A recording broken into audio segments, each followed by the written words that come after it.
सभी को जय गौ माता, जय श्री राम। अभी हमें एक कॉल आया है।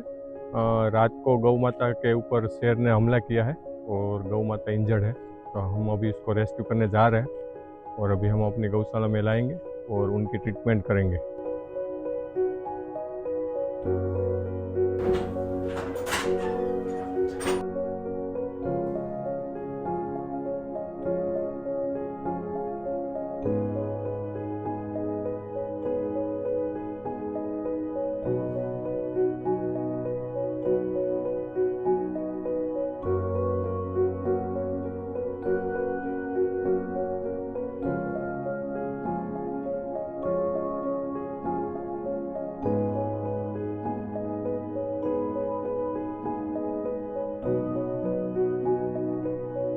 आज बस इतना ही, मिलते हैं नेक्स्ट वीडियो में। सांगाप्पा गौशाला इंस्टाग्राम पेज को फॉलो करें और Narayan charitable trust YouTube channel को सब्सक्राइब करें ताकि हमको सपोर्ट मिले। तब तक सभी को जय गौ माता, जय श्री राम।